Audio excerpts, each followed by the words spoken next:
3. 수위의 죽음과 더불어 이해 못할 징조로 가득 찼던 한 시기가 끝나고 상대적으로 더 어려운 새로운 시기가 시작되었다고 말할 수 있다. 초기의 놀라움은 차츰 공포로 변해갔다. 이제는 잘 알게 된 사실이지만 우리 시민들은 이 작은 도시가 쥐들이 햇빛 비추는 곳으로 나와 죽고 수위가 이상한 병으로 목숨을 잃는 특별한 공간이 되리라고는 한 번도 생각해 본 적이 없었다.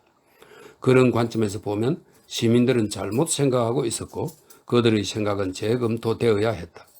그 정도로 그쳤다면 모든 일은 아마 습관에 묻히고 말았을 것이다. 그러나 우리 시민들 가운데 다른 사람들, 수의도 가난뱅이도 아닌 다른 사람들이 미셸 씨가 가장 먼저 들어간 그 길을 따라가야만 했다. 바로 그때부터 두려움이 그리고 두려움과 함께 반성이 시작되었다. 그러나 이 새로운 사건들을 자세히 말하기 전에 서술자로서 지금까지 설명한 시기에 대한 또 다른 정인의 목격담을 소개하면 도움이 되리라 생각한다.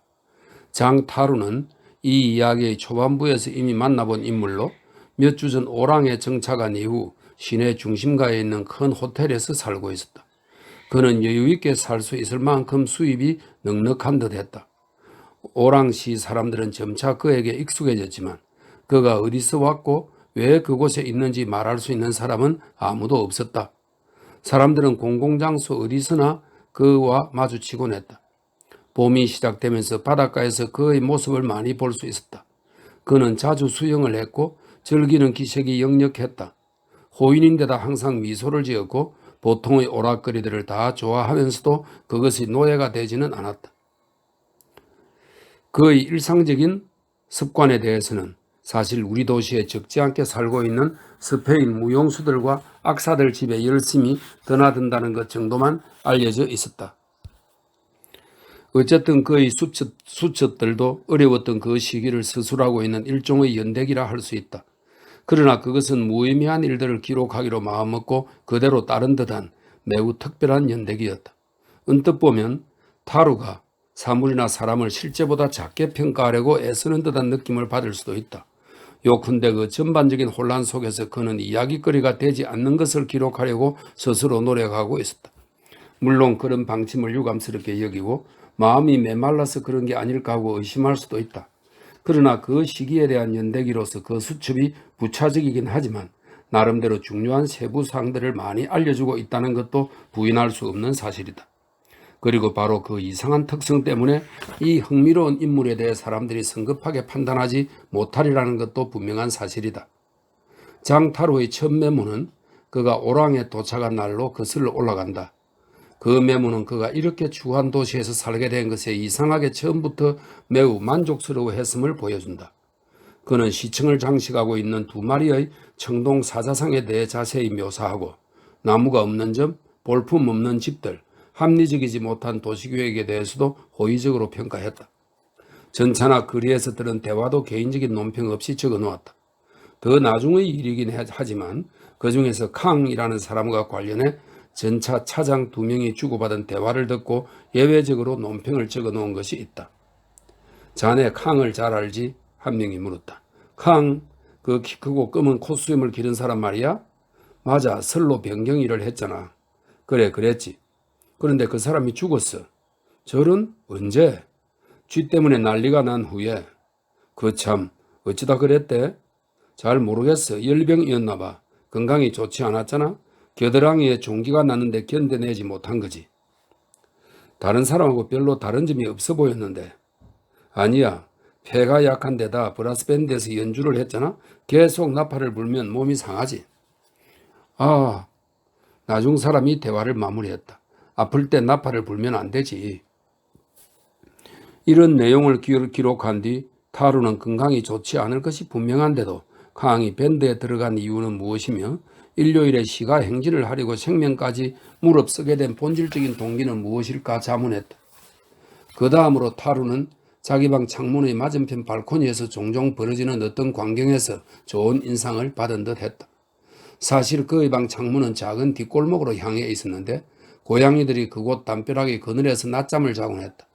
그런데 매일 점심 식사 후 도시 전체가 더위 속에서 졸고 있으면 작은 노인 한 명이 길 건너편 발코니의 모습을 드러냈다.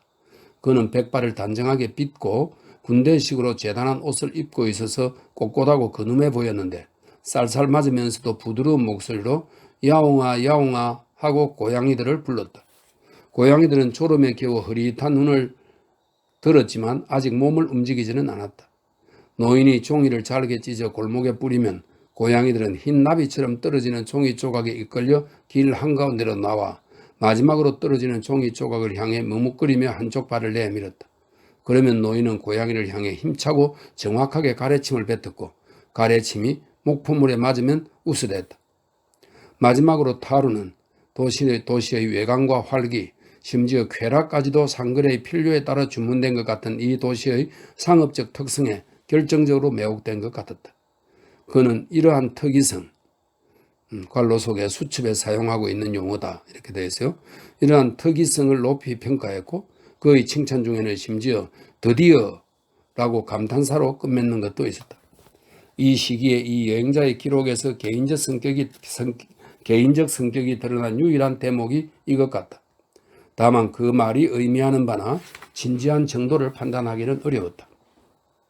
그런 식으로 죽은 쥐 한 마리가 발견된 뒤 호텔의 해계원이 계산하면서 실수를 저질렀다는 사실을 상세히 기록한 다음 타루는 평소보다 불분명한 필체로 다음과 같이 덧붙여 놓았다. 질문. 시간을 낭비하지 않으려면 어떻게 해야 하는가? 답. 시간을 그 길이 전체로 경험할 것. 방법. 치과 대기실의 불편한 의자에 앉아 여러 날을 보낼 것. 일요일 오후를 자기 집 발코니에서 보낼 것. 모르는 언어로 진행되는 강연을 들을 것. 가장 길고 불편한 철도 노선을 골라 입석으로 여행할 것. 공연장 매표소에 줄을 서고 표는 사지 말 것 등.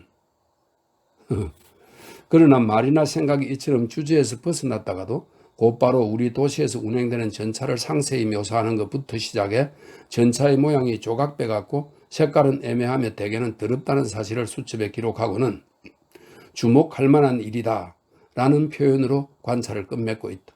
그러나 그 표현이 설명해 주는 것은 아무것도 없다. 어쨌든 쥐 사건에 대해 타로가 적어놓은 것은 다음과 같다. 오늘 맞은편에 사는 키 작은 노인이 당황스러워했다. 고양이가 한 마리도 없었던 것이다. 죽은 쥐가 거리에서 수도 없이 발견되면서 자극을 받았는지 고양이들이 사실상 사라져버렸다. 내 생각에 고양이들이 죽은 쥐를 먹는다는 것은 말도 안 되는 일이다. 내가 키웠던 고양이들이 죽은 쥐를 무척 싫어했던 기억이 난다. 어쨌든 고양이들은 지하실에서 뛰어다닐 것이 분명하고 그 노인은 당황스러워한다. 노인은 빗질도 예전처럼 잘 하지 않고 활기도 좀 없는 것 같다. 불안해 보이기도 한다. 잠시 후 그는 공중에 가래침을 한번 뱉더니 들어가 버렸다. 오늘 시내에서 어떻게 전차에까지 오게 되었는지는 모르지만 죽은 쥐 한 마리가 차 내에서 발견되어 점차가 멈춰섰다. 여자 2~3명이 전차에서 내렸다. 쥐를 밖에 버렸다. 전차는 다시 출발했다. 호텔의 야간 경비원은 믿을 만한 사람인데 쥐 때문에 불행한 일이 생길 것 같다고 말했다. 쥐들이 배를 떠나면 나는 배의 경우에는 그것이 사실이지만 도시에서는 전혀 확인된 바 없다고 그에게 대답해 주었다. 그러나 그는 확신하고 있었다. 나는 그에게 어떤 불행이 닥칠 것 같으냐고 물어보았다. 그러자 그는 불행은 예상할 수 없기 때문에 잘은 모르지만 지진이 일어나도 놀라지 않을 것 같다고 대답했다. 내가 그럴 수도 있겠다고 했더니 그는 그것 때문에 불안하지 않느냐고 물었다. 내가 관심을 가지는 것이 딱 하나 있다면 그것은 바로 마음의 평화를 얻는 일입니다. 내가 그에게 대답했다.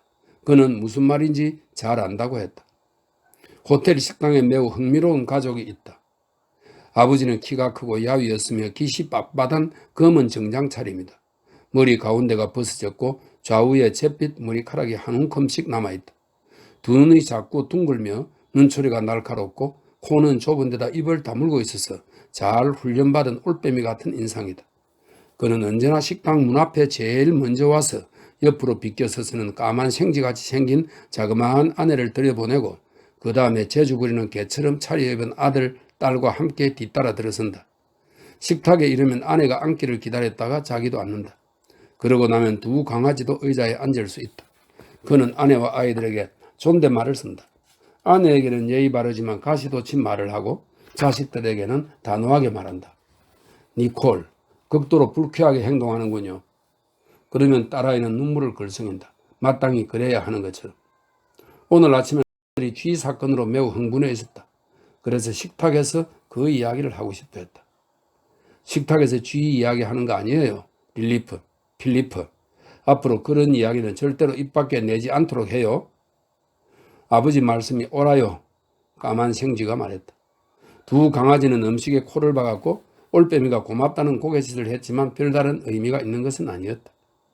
이런 좋은 예도 있었지만 시내에서는 쥐와 관련된 이야기가 많이 오갔다. 신문도 그 논란에 끼어들었다. 평소에는 매우 다양하게 꾸며지던 지역 관련 기사도 이제는 지면 전체가 시당국에 대한 반대 캠페인으로 가득 차 있었다. 우리 시당국자들은 쥐들의 시체가 썩으면서 초래될 위험에 대해 생각해 본 적이 있는가? 호텔 지배인은 입만 열었다 하면 그 이야기였다. 화가 나서 그러는 것이기도 했다. 이름 있는 호텔의 엘리베이터에서 쥐가 발견된다는 것은 그로서는 상상할 수 없는 일이었다. 위로 삼아 하지만 다른 사람들도 다 그런 상태인걸요 하고 말해주었다. 그러자 그가 대답했다. 바로 그겁니다. 이제 우리가 다른 사람들과 같은 상태가 되어버렸다고요. 사람들이 불안감을 느끼기 시작한 그 돌발적인 열병의 사례들을 나에게 처음 말해준 사람도 그 지배인이었다. 객실 청소원 한 명이 그 열병에 걸렸던 것이다. 물론 전염성은 아닙니다. 그가 서둘러 덧붙였다. 나는 그런 것은 상관없다고 그에게 말했다. 아, 알겠습니다. 선생님도 저와 같으시군요. 선생님은 운명론자예요. 나는 그런 말을 한 적이 없고 게다가 운명론자도 아니다. 나는 그에게 그렇게 말해주었다. 바로 이 무렵부터 타루는 이미 시민들에게 불안감을 자아내던 그 원인불명의 열병에 대해 수첩에 좀 더 상세히 기록하기 시작했다. 쥐들이 자취를 감추자 고양이들이 다시 나타났고 키 작은 노인이 끈질기게 가래침 사격을 하고 있다는 사실을 기록하면서 타루는 열병에 걸린 환자의 수가 이미 10여 명을 헤아리고 있고 대부분 치명적이라고 덧붙였다. 끝으로 타루가 묘사한 의사 리웨의 모습을 참고 자료 삼아 옮겨보겠다. 서술자의 판단으로는 상당히 충실한 묘사로 보인다. 나이는 약 35살, 중키, 벌어진 어깨, 거의 직사각형에 가까운 얼굴, 짙고 정직해 보이는 눈, 그러나 턱이 튀어나왔음, 코는 크고 반듯함, 검은 머리를 아주 짧게 깎았음, 인매는 활처럼 둥글고 두툼한 입술을 거의 언제나 굳게 다물고 있음, 그을린 피부와 검은 털이 약간 시칠리아 섬의 농부 같은 인상을 줌, 항상 짙은 색 양복을 입고 있는데 그에게 잘 어울림, 빠르게 걸음, 걷던 속도 그대로 복도에서 내려가 3번 중에 2번은 반대편 보도로 가볍게 뛰어 올라감, 운전 중에 방심하기 일쑤여서 회전한 뒤에도 방향 지시등을 끄지 않음, 모자는 항상 쓰지 않음, 사정을 다 알고 있는 듯한 표정. 타루가 제시한 숫자는 정확했다. 의사 리웨도 그것에 대해서는 아는 바가 좀 있었다. 수위의 시신을 격리한 다음 사타구니에서 생기는 열병에 관해 물어보려고 리샤르에게 전화를 걸었던 것이다. 전혀 모르겠어요. 리샤르가 대답했다. 사망자가 둘인데 한 사람은 48시간 만에, 다른 사람은 사흘 만에 죽었어요. 나중 사람은 아침에 보니 회복 중인 것 같아서 내버려 두었었죠. 다른 사례가 더 생기면 알려주십시오. 리웨가 말했다. 그는 다른 의사들에게도 전화를 걸었다. 그런 식으로 조사해본 결과 유사 사례가 며칠 사이에 약 20건 있었다. 거의 다 치명적이었다. 그래서 오랑시 의사회 회장인 리샤르에게 새로 발병하는 환자들을 격리해달라고 요청했다. 하지만 제가 할 수 있는 일은 아무것도 없어요. 리샤르가 말했다. 도청 차원에서 조치를 취해야 할 겁니다. 그런데 전염될 위험이 있다고 누가 그러던가요? 어디서 들은 것이 아니라 정상이 걱정스러워서요. 하지만 리샤르는 자신에게는 자격이 없다고 생각하고 있었다. 그가 할 수 있는 일이라고는 고작해야 도지사에게 이야기해보는 정도였다. 그러나 말이 오가는 사이 날씨가 악화되었다. 수위가 죽은 다음 날 짙은 안개가 하늘을 뒤덮었다. 도시 위로 소나기가 억수같이 쏟아졌고 갑작스러운 소나기에 이어 더위가 뇌우와 함께 밀어닥쳤다. 바다도 짙은 푸른빛을 잃고 안개 낀 듯 뿌연 하늘 아래에서 은빛이나 쇠빛으로 반짝여서 눈이 아플 정도였다. 봄 더위에 습도까지 높아서 차라리 한여름의 뜨거운 열기가 더 나아 보였다. 높은 언덕에 달피기 모양으로 건설되어 바다 쪽으로는 거의 닫힌 상태인 이 도시를 우울한 무력감이 짓누르고 있었다. 개흙을 바른 기나긴 벽 한가운데서 먼지가 자욱히 내려앉은 진열창들이 늘어선 거리에서 더러워져 누렇게 된 전차 안에서 사람들은 조금씩 하늘 아래 감금된 죄수가 된 느낌을 받았다. 오직 리웨가 돌보는 늙은 환자만이 해수병을 이겨내고 날씨를 즐기고 있었다. 푹푹 찌는군. 기관지에는 좋은 날씨야. 그가 말하곤 했다. 사실 푹푹 찌고 있었다. 열병도 마찬가지였다. 도시 전체가 열병을 앓고 있었다. 적어도 코타라의 자살 시도 사건 조사에 입회하려고 페데르브가로 가던 날 아침 의사 리웨를 사로잡은 느낌은 그랬다. 그러나 그런 느낌은 터무니없어 보이기도 했다. 그는 신경이 곤두서고 걱정거리가 많아서 그런 거라 여기고 급한 대로 머릿속부터 좀 정리해야겠다고 생각했다. 그가 도착해보니 형사는 아직 오지 않았고 그랑이 청계참에서 기다리고 있었다. 그들은 우선 그랑의 집에 들어가 문을 열어놓고 기다리기로 했다. 시청 직원인 그랑은 방 2개짜리 집에 살고 있었는데 가구가 극히 단출했다. 눈에 띄는 것이라고는 사전 2세권이 꽂혀있는 흰색 나무 선반과 칠판 하나뿐이었는데 거기에서 반쯤 지워지긴 했지만 꽃이 만발한 오솔길들이라는 글씨를 알아볼 수 있었다. 코타르는 지난밤에는 잘 자더니 아침에 일어나서는 머리가 아프다며 대답도 안 한다고 그랑이 알려주었다. 그랑은 피곤해서 신경이 몹시 예민해진 듯 탁자 위에 놓인 두툼한 서류철을 열었다 닫았다 하면서 방안을 왔다 갔다 했다. 서류철에는 손으로 쓴 원고가 가득 들어있었다. 그랑은 코타르를 잘 알지 못하지만 재산이 좀 있는 것 같다고 의사에게 말했다. 코타르는 좀 묘한 사람이었다. 그들은 오랫동안 계단에서 인사나 하는 사이에 불과했다. 그 사람하고는 딱 2번 이야기를 해보았어요. 며칠 전에 빨간색과 파란색 분필이 든 상자 한 통을 집으로 가지고 오다가 청계참에서 엎은 적이 있어요. 때마침 코타르가 나오더니 분필 줍는 것을 도와주면서 이런 색분필들을 어디에 쓰느냐고 묻더군요. 그랑은 고등학교를 마친 뒤로 많이 잊어버려서 라틴어를 다시 공부해볼까 한다고 코타르에게 설명해 주었다고 했다. 그래요. 그가 의사에게 말했다. 프랑스 단어의 의미를 이해하는 데 도움이 된다는 말을 들은 적이 있거든요.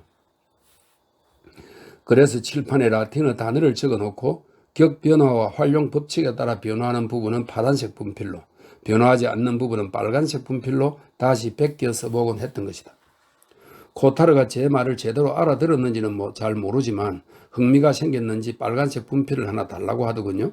좀 놀라긴 했지만 어쨌든 그 분필이 그런 계획에 사용되리라고는 물론 짐작조차 못했습니다. 2번째 대화는 무엇에 관한 것이었는지 리웨가 물었다.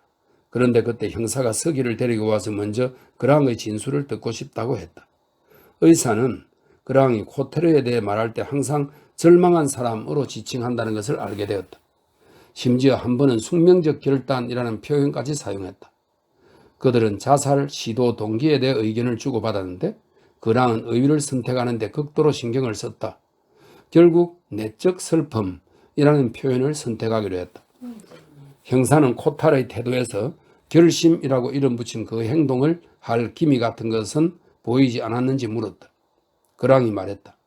어제 내 방문을 두드리더니 성냥을 좀 빌려달라고 했어요. 그래서 통째로 줬더니 이웃 사이에 어쩌고 하면서 미안해 하더군요. 그러고는 꼭 돌려주겠다고 했어요. 나는 그냥 갖고 있으라고 했고요. 형사는 시청 직원에게 혹시 코타르가 이상해 보이지는 않았느냐고 물었다. 이상해 보인 점이 있다면 대화를 하고 싶어하는 눈치였다는 거예요. 그렇지만 나는 일하던 중이었고요. 그랑은 리웨 쪽으로 고개를 돌리며 난처한 표정으로 덧붙였다. 개인적인 일이에요. 형사는 환자를 만나보겠다고 했다. 그러나 리웨의 생각에는 우선 이 방문에 대해 코타르가 알려주어서 마음의 준비를 시키는 것이 좋을 것 같았다. 리웨가 방에 들어가니 코타르가 연한 회색 플라넬 잠옷바람으로 침대에 앉아있다가 불안한 표정으로 문 쪽을 바라보았다. 경찰이죠. 그렇죠? 네, 하지만 염려할 것 없어요. 형식적인 조사 2-3가지만 하면 끝나요. 리웨가 말했다. 그러나 코타르는 그런 건 아무짝에도 쓸모없고 자기는 경찰이 싫다고 대답했다.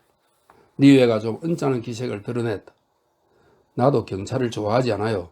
하지만 한 번으로 끝내려면 묻는 말에 신속하고 정확하게 대답해야 합니다. 코타르는 입을 다물었다. 의사가 문 쪽으로 몸을 돌리자 그 키 작은 사내가 서둘러 리웨를 불렀다. 리웨가 침대 옆으로 다가서자 사내는 그의 손을 잡으며 말했다. 아픈 사람을, 목매에 달았던 사람을 건드리지는 않겠죠? 그렇죠, 선생님? 리웨는 잠시 그를 바라보다가 그런 것은 생각할 수도 없는 일이고 또 환자를 보호하려고 자기가 여기에 있는 것이니 안심하라고 말했다. 코타르가 긴장을 푸는 것을 보고 리웨는 형사를 들어오게 했다. 형사는 거랑의 증언 내용을 코타르에게 읽어준 뒤 그런 행동을 한 동기를 밝힐 수 있느냐고 물었다. 코타르는 형사를 쳐다보지도 않고 내적 슬픔, 바로 그거예요 라고 대답했다. 또 그런 짓을 할 건지 대답하라고 형사가 채근했다. 그러자 코타르는 흥분해서 그럴 생각은 없고 바라는 것이라고는 자기를 가만히 내버려 두는 것뿐이라고 대답했다. 형사가 짜증난 어조로 말했다. 분명히 말해두지만 지금 다른 사람들을 귀찮게 하는 건 바로 당신이야. 그러나 리웨가 만류해서 그 정도로 마무리되었다. 밖으로 나오면서 형사가 한숨을 쉬며 말했다. 아시겠지만 열병이 발생한 후로 신경 써야 할 일이 한두 가지가 아닌데 말입니다. 형사는 리웨에게 사태가 심각하냐고 물었고 리웨는 모르겠다고 대답했다. 날씨 때문입니다. 그래서 그런 거라고요. 형사가 결론짓듯 말했다. 어쩌면 날씨 때문인지도 몰랐다. 시간이 갈수록 손에 닿는 것들은 전부 끈적거렸고 왕진을 달릴수록 리웨는 더 불안해졌다. 그날 저녁 교외에 사는 늙은 환자의 이웃 한 명이 사타구니를 누르고 헛소리를 하며 구토를 했다. 림프절의 멍울 크기가 수입보다 훨씬 더 컸다. 그중 하나가 곪기 시작하더니 곧 썩은 과일처럼 갈라졌다. 리웨는 집으로 돌아와 도청의 의약품 보관소에 전화를 걸었다. 그날 그의 임상일지에는 부정적인 대답이라고만 언급되어 있다. 비슷한 정체를 보이는 환자들이 벌써 다른 곳에서 그에게 왕진을 청하고 있었다. 종기를 째야만 했다. 그럴 수밖에 없었다. 메스를 이용해 십자 모양으로 열어보니 멍울에서 피고름이 쏟아져 나왔다. 환자들은 피를 흘리고 사지를 비틀었다. 배와 다리에 반점이 돋았고 어떤 멍울은 더 이상 곪진 않았지만 또다시 부어올랐다. 대개의 경우 환자들은 끔찍한 악취를 풍기며 죽어갔다. 쥐들은 거리에 나와 죽은 반면 사람들은 방 안에서 죽어서 그런지 쥐 사건에 대해 그렇게 시끄럽게 떠들던 신문들도 사람들이 죽는 것에 대해서는 아무 말이 없었다. 신문은 거리에서 일어나는 일에만 관심을 기울였다. 그러나 도청과 시청에서 의문을 품기 시작했다. 의사들이 각자 갖고 있는 사례가 기껏해야 2-3건 정도밖에 안 될 때는 아무도 움직일 생각을 하지 않았지만 사례들을 더해볼 생각을 하는 것으로 충분했다. 전부 더해 합계를 해보고 모두 놀라고 말았다. 불과 며칠 사이에 사망 건수가 배로 늘어난 것이다. 그 해괴한 질병에 관여하는 사람들 사이에서는 그것이 진짜로 전염병이라는 사실이 명백해졌다. 바로 그 무렵 동료 의사이며 리웨보다 나이가 훨씬 많은 카스텔이 리웨를 찾아왔다. 카스텔이 그에게 말했다. 당연한 일이지만 이게 뭔지 알고 있겠죠, 리웨? 분석 결과를 기다리고 있습니다. 난 알고 있어요. 분석해볼 필요도 없는 일이에요. 의사 노릇을 하면서 중국에 머문 적도 있고 20년 전 파리에서 그런 사례를 몇 번 본 적도 있어요. 그렇지만 당시에는 감히 그것에 병명을 붙이지 못했어요. 여론은 무서운 것이어서 섣불리 행동해서는 안 되거든요. 무엇보다 경거망동해서는 안 돼요. 어떤 의사가 말했듯이 그럴 리 없어요. 서양에서 그것이 없어졌다는 건 누구나 다 알고 있잖아요. 라는 거죠. 그래요. 누구나 다 알고 있어요. 죽은 사람만 빼면. 자, 리웨, 당신도 이게 무슨 병인지 나만큼이나 잘 알고 있잖아요. 리웨는 깊은 생각에 잠겼다. 자기 진료실 창문 너머 멀리 만의 면에 있는 절벽의 바위 등성이를 바라보았다. 해가 기울면서 하늘은 아직 푸른색이긴 하지만 광채가 흐려지고 점점 부드러워지고 있었다. 그래요, 카스텔. 그가 말했다. 믿어지지 않지만 테스트가 확실한 것 같습니다. 늙은 의자 카스텔이 자리에서 일어나 문 쪽으로 가다가 말했다. 사람들이 우리에게 뭐라고 말할지 알고 있겠죠? 그건 온대지방에서는 벌써 여러 해 전에 없어졌어요. 라고 말할 겁니다. 없어진다는 게 무슨 뜻일까요? 리웨가 어깨를 으쓱하며 대꾸했다. 그래요.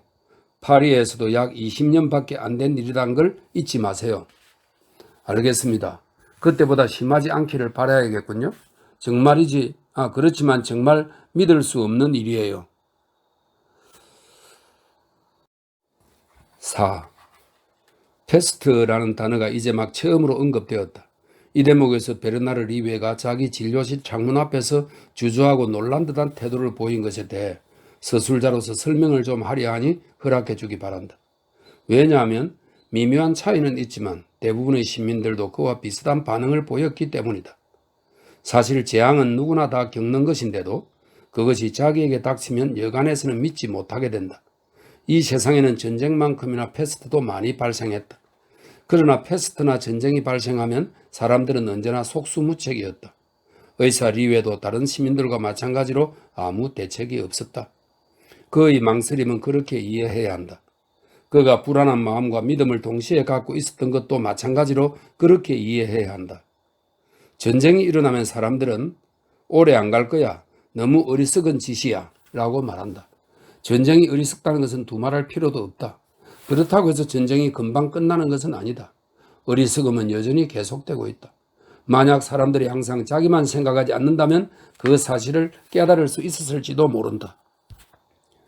그 점에서 우리 시민들도 다른 사람들과 마찬가지여서 그들은 자신들만 생각했다.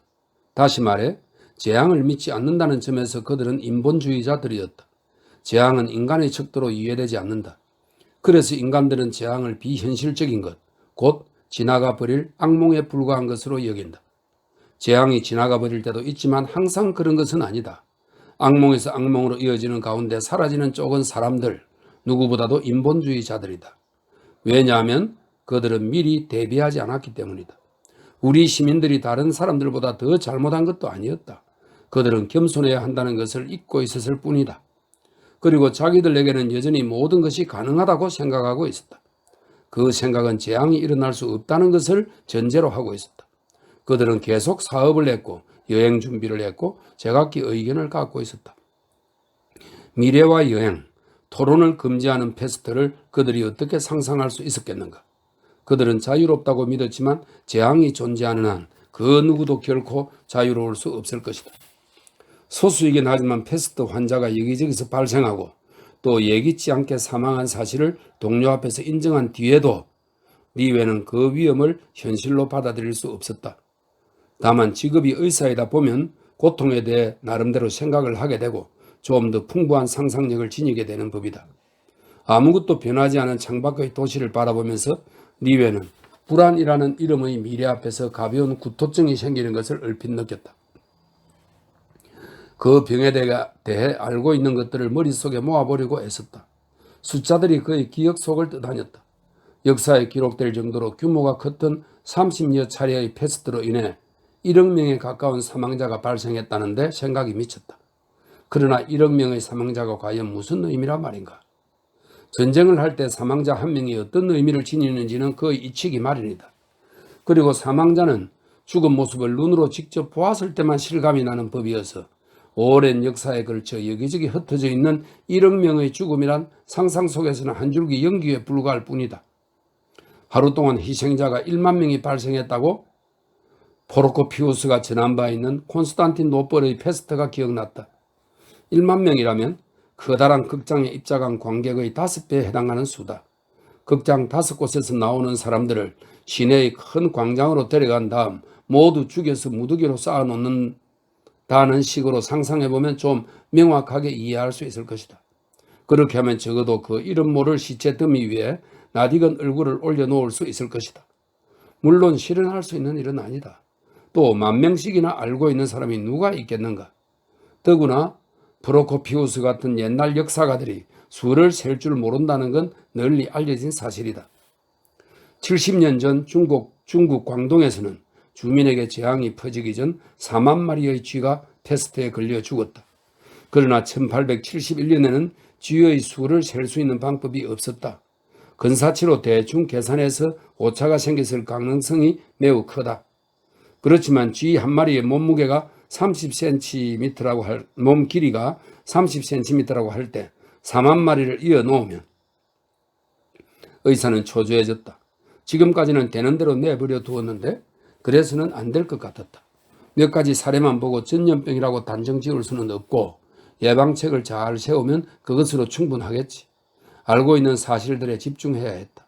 마비와 탈진 증세, 눈의 충혈, 구강오염, 두통, 사타구니의 멍울, 극심한 갈증, 정신착란, 전신에 돋는 반점, 몸 안에서 느껴지는 찢어질 듯한 통증, 그리고 마침내는 이런 것들에 이어서 어떤 문장이 리웨의 머릿속에 떠올랐다. 의학 서적은 이런 증상들을 열거한 뒤 다음과 같은 문장으로 끝을 맺고 있었다. 맥박이 신랄같이 약해지고 무의미한 몸짓을 하고는 사망한다. 그렇다. 이런 증상들이 모두 나타난 후에 환자는 한낱 실에 매달린 형국이 되고 그들 중 4분의 3, 이것은 정확한 수치였다. 그 4분의 3은 죽음을 재촉하는 그 미미한 몸짓을 서둘러 해버리는 것이다. 의사는 여전히 창밖을 내다보고 있었다. 유리창 저쪽에는 신선한 봄하늘이 있었고 이쪽 방 안에는 패스트라는 단어가 아직도 울리고 있었다. 그 단어는 과학적인 내용뿐 아니라 일련의 수많은 예외적인 이미지들도 간직하고 있었다. 그 이미지들은 이 시간이면 적당히 활기를 띠면서 소란스럽다기보다는 웅웅거리는 이 도시, 만약 인간이 행복하면서 동시에 침울할 수 있다면 행복하다고 할 수도 있을 이 누렇고 뿌연 도시와는 어울리지 않았다. 이 도시가 보여주는 이토록 평화롭고 무심하고 평온한 모습으로 인해 오랫동안 전해 내려오던 재앙의 이미지들은 손쉽게 지워져 버렸다. 패스트 때문에 새들이 남김없이 사라져버린 아테네, 말없이 죽어가는 사람들로 가득했던 중국의 도시들, 썩은 물이 뚝뚝 떨어지는 시체들로 구덩이를 채우던 마르세유의 도형수들, 패스트의 광풍을 막기 위해 플로방스에 건설한 거대한 성벽,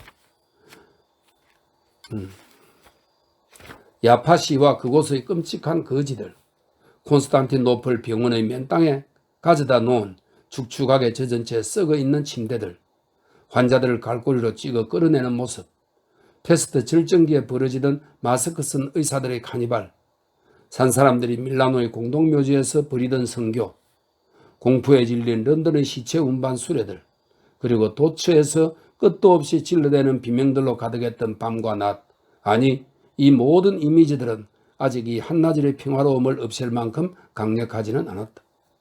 유리창 저편에서 보이지는 않지만 전차의 경적 소리가 갑자기 울리면서 그 잔혹함과 고통을 순식간에 부정해버린 것이다. 흐릿한 바둑판 모양의 집들 너머로 펼쳐진 바다만이 이제 세상 속에 자리 잡은 불안한 그 무엇을 드러내 보여주고 있었다. 리웨는 만을 바라보며 루크레티우스가 말한 바 있는 화장터의 장작더미를 생각했다. 패스트가 휩쓸자 아테네 사람들은 바다 앞에 장작더미를 높이 세워놓고 밤중에 시체를 그곳에 갖다 놓았는데 자리가 모자라자 소중했던 사람들의 시체를 그곳에 갖다 놓기 위해 산 사람들이 횃불을 휘두르며 서로 싸웠다. 시체를 아무데나 버려두는 것보다는 차라리 피 흘리는 싸움을 선택한 것이다. 어둡고 고요한 바다 앞에서 벌겋게 타오르는 장작들, 불꽃이 탁탁 소리를 내며 타오르고 가만히 굽어보는 하늘을 향해 오염된 연기가 자욱이 솟아오르는 가운데 벌어지는 야간 횃불 싸움, 이런 것들은 상상할 수 있었다. 두려운 것은 그러나 이런 현기증 나는 상상도 이성 앞에서는 계속될 수 없었다. 패스트라는 단어가 언급된 것도 사실이고 바로 이 순간에도 재앙 때문에 희생자가 한두 명 쓰러지고 있는 것도 사실이었다. 그러나 이 재앙이 멈출 수도 있었다. 우리가 해야 할 일은 인정할 것은 확실히 인정하고 쓸데없는 환영들을 쫓아버린 다음 적절한 대책을 세우는 일이었다. 그렇게 하면 상상되지 않거나 제대로 상상되지 않기 때문에 패스트는 멈출 것이다. 만약 패스트가 멈춘다면 그것이 가장 가능성 있는 일이지만 모든 일이 잘 될 것이다. 그 반대의 경우라면 우리는 먼저 패스트가 어떤 것인지 그리고 그것을 해결할 방도가 있는지를 알게 될 것이고 그 후에는 패스트를 극복하게 될 것이다. 창문을 여니 도시의 소음이 대뜸 커졌다. 이웃에 있는 작업장에서 기계톱 소리가 짧게 반복적으로 들려왔다. 리웨는 머리를 흔들었다. 확실한 것은 매일의 노동 속에 있었고 그 외의 것은 신라들, 무의미한 몸짓들과 연결되어 있었다. 거기서 멈출 수는 없었다. 중요한 것은 자신의 일을 충실히 수행하는 것이었다. 5. 조제프 그랑이 방문했다는 기별을 받았을 때 의사 리웨는 그런 생각에 잠겨 있었다. 그랑은 시청 직원으로서 매우 다양한 일을 수행하면서도 정기적으로 통계과와 호적과에 배치되어 일했다. 그래서 사망자의 수를 합산하는 일을 맡게 되었고 또 천성적으로 친절한 사람이라 합산한 결과를 기록한 서류의 사본 한 부를 직접 리웨에게 갖다 주기로 약속했었다. 의사가 보니 그랑이 이웃인 코타로와 함께 들어오고 있었다. 그가 종이 한 장을 흔들면서 말했다. 숫자가 늘어나고 있어요, 선생님. 48시간 동안 사망자가 11명이에요. 리웨가 코타로에게 인사하며 몸은 좀 어떠냐고 물었다. 그랑은 코타르가 의사 선생님께 감사드리고 폐를 끼친 데 대해 사과도 드리고 싶어 했다고 설명했다. 그러나 리웨는 통계표를 들여다보고 있었다. 자, 이제 이 질병의 이름을 제대로 밝힐 건지 결정해야겠군요. 지금까지는 제자리 걸음만 했거든요. 연구소에 가야 하는데 함께 가시죠. 리웨가 말했다. 그래요, 맞아요. 그랑이 의사의 뒤를 따라 계단을 내려가면서 말했다. 무엇이든 자기 이름으로 불러야죠. 그런데 병명이 뭔가요? 그건 말씀드릴 수가 없군요. 말씀드린다고 해서 선생에게 도움이 될 것도 아니고요. 그것 보세요. 시청 직원이 미소를 지었다. 그게 그렇게 쉬운 일은 아니에요. 그들은 아름 광장 쪽으로 갔다. 코타르는 여전히 말이 없었다. 길이 사람들로 붐비기 시작했다. 우리 고장의 황혼이 어느새 어둠에 밀려 달아난 듯 물러나고 아직 선명하게 보이는 지평선 위로 샛별들이 떠오르고 있었다. 잠시 후 거리에 가로등이 켜지면서 하늘이 어둑어둑해졌고 사람들이 말소리도 한 음정 높아진 것 같았다. 죄송합니다. 아름 광장의 모퉁이에 이르자 그랑이 말했다. 저는 전차를 타야겠어요. 제 저녁 시간은 신성불가침이에요. 우리 고향에서는 오늘 일을 내일로 미루지 말라고 하죠. 리웨는 이미 그랑의 이상한 버릇에 주목한 바 있었다. 그는 몽텔리마르 출신으로 그곳의 경구들을 인용한 후 꿈같은 시절이라든가 환상적인 조명 같은 출처불명의 진부한 문구들을 덧붙이는 버릇이 있었다. 아, 코타르가 말했다. 정말 그래요. 저녁만 먹었다 하면 저 사람을 집에서 불러낼 수가 없다니까요. 리웨는 그랑에게 시청 일을 하느냐고 물었다. 그랑은 그건 아니고 개인적인 일이라고 대답했다. 아, 무슨 말이건 해야겠기에 리웨가 다시 물었다. 그래, 잘 되어 가나요? 여러 해 전부터 하고 있으니까 아무래도 그렇죠. 그렇지만 다른 의미에서 보면 별 진전이 없다고 할 수도 있어요. 도대체 어떤 일인데요? 리웨가 걸음을 멈추며 물었다. 그랑은 커다란 귀 위로 둥근 모자를 눌러 쓰면서 뭐라고 중얼거렸다. 그것은 개성의 발현과 관련된 일이라는 것을 리웨는 아주 어렴풋이 눈치챌 수 있었다. 그러나 시청 직원은 어느새 그들에게서 멀어져 무화과 나무가 늘어선 마른 대로를 종종 걸음으로 거슬러 올라가고 있었다. 연구소 문 앞에서 코타르가 리웨에게 찾아뵙고 조언을 듣고 싶다고 말했다. 리웨는 호주머니에 들어있는 통계표를 만지작거리면서 진찰 시간에 오라고 했다가 곧 생각을 바꾸어서 내일 그 동네에 갈 일이 있으니 오후 늦게 들르겠다고 말했다. 코타르와 헤어지면서 의사는 자기가 그랑 생각을 하고 있음을 깨달았다. 그랑이 패스트 한가운데에 놓여있는 상황을 상상해 보았다. 10중 8구 별로 심각하지 않을 지금의 패스트가 아니라 역사에 남을 만큼 대단한 패스트의 한복판에 있는 그랑을 말이다. 거기서도 살아남을 사람이야. 그는 패스트가 허약한 사람은 살려주고 특별히 건강한 사람을 죽인다는 것을 읽은 기억이 났다. 계속 생각하다 보니 그랑에게서 약간 신비로운 분위기가 느껴졌다. 사실 조제프 그랑은 얼핏 보기에도 시청의 하급 직원에 지나지 않는 인물이었다. 외모도 그랬다. 옷은 커야 오래 입을 수 있다고 생각해 언제나 지나치게 큰 옷만 고르다 보니 키 크고 마른 몸이 옷 속에서 떠다니는 것 같았다. 아래쪽 잇몸에는 이가 아직 대부분 그대로 있지만 위쪽 잇몸에는 하나도 없었다. 그래서 웃을 때 윗입술이 유난히 말려 올라가 마치 유령의 입 같은 인상을 주었다. 이런 얼굴에 신학생 같은 몸가짐이며 벽에 바짝 붙어 서치듯 걸어가다가 문 안으로 미끄러지듯 들어가는 재주, 지하실 냄새와 담배 냄새, 그리고 온갖 무의미한 표정들을 덧붙이면 그에 대해서는 사무실 책상에 앉아 공중 목욕탕 요금을 열심히 검토하거나 젊은 문석의 직원을 위해 가정용 쓰레기 수거와 관련된 새로운 세금 보고서에 들어갈 자료를 열심히 모으는 것 외의 다른 모습은 상상할 수 없음을 인정하게 될 것이다. 선입견을 갖지 않고 보더라도 그는 일당 62프랑 30상팀을 받는 시청의 비정규직 직원이라는 화려하지는 않지만 없어서는 안 될 직책을 수행하기 위해 이 세상에 태어난 사람 같았다. 그가 말한 바에 따르면 그것이 그의 고용 서류 직책 항목에 기재되어 있는 내용이었다. 22년 전 돈이 없어 대학을 중퇴하고 그 직책을 맡기로 했을 때 사람들이 해준 말도 있고 해서 그는 빠른 시일 안에 정식 발령이 나기를 기대했다. 임시 직책은 우리 시의 미묘한 행정 관련 사안들을 처리하는 그의 사무 능력을 얼마 동안 보여주기 위한 것에 불과했다. 그런 다음 정식으로 문석의 직원이 되면 넉넉하게 생활하는데 아무 문제가 없을 거라고 사람들이 분명히 그에게 말했다는 것이다. 야심 때문에 그런 것은 아니라고 그는 우월한 미소를 지으며 단언했다. 그러나 정직하게 돈을 벌어 안락한 생활을 누리고 있다는 전망과 그렇게 하면 하고 싶은 일을 후회 없이 마음껏 해볼 수 있다는 가능성에 마음이 끌렸다. 그가 그 직책을 수락한 것은 그런 명예로운 이유, 이를테면 이상에 대한 충직함 때문이었다. 그런 감정적인 상태가 오랜 기간 계속되었다. 물가는 엄청나게 오른 반면 그랑의 봉급은 전반적으로 인상될 때 몇 번 따라 오르긴 했지만 여전히 미미한 수준이었다. 그는 그것에 대해 리웨에게 하소연했다.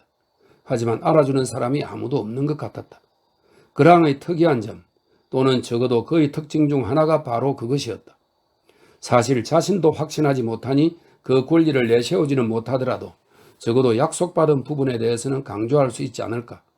그러나 그를 채용한 국장이 오래전에 죽은 데다 그 자신도 약속받은 말을 정확하게 기억하지 못했다.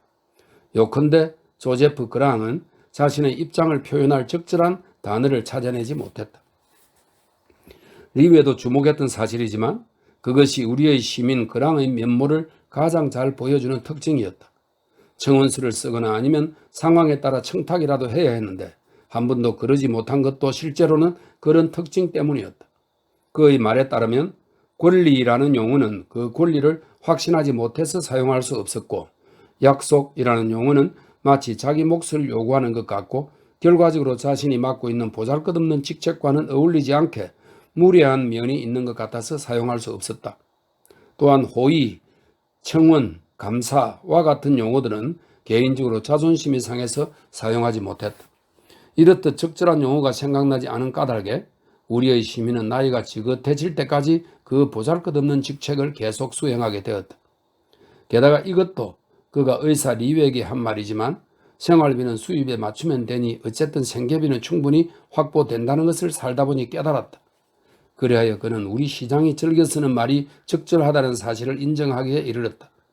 우리 시의 대사업가인 시장은 결국 관로 속에 그는 결국이라는 표현을 강조했는데 이 표현이 논정의 무게를 전부 싣고 있었다 이렇게 되어 있네요.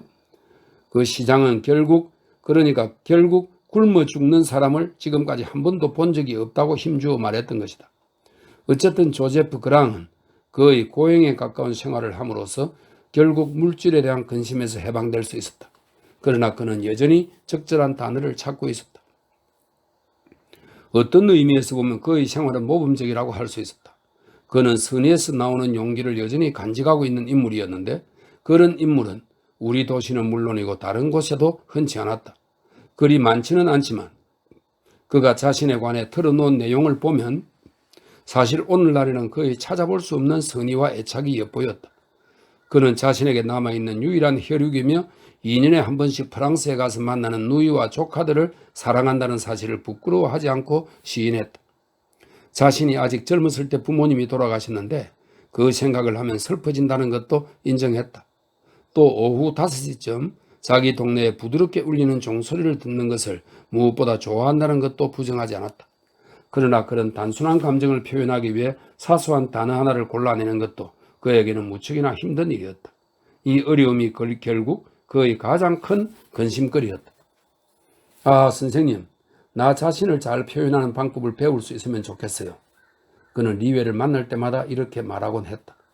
그날 저녁 시청 직원이 멀어지는 모습을 바라보면서 의사는 그가 하고 싶었던 말이 무엇인지를 갑자기 깨달았다. 아마도 그는 책 아니면 그와 비슷한 무언가를 쓰고 있었던 것이다. 연구소에 도착했을 때까지도 리웨는 그 사실 때문에 안도감을 느꼈다. 그는 그 느낌이 터무니없다는 것을 알고 있었다. 그러나 존경할 만한 그의 궤벽에 열중하는 겸손한 관리들이 있는 이 도시에 정말로 패스트가 퍼질 수 있다는 사실을 도무지 믿을 수 없었다. 더 정확히 말해 패스트가 퍼지는 가운데 그런 궤벽의 여지가 존재한다는 것을 상상할 수 없었다. 그래서 우리 시민들에게는 실질적으로 패스트가 오래 지속되지 않을 거라고 그는 생각했다.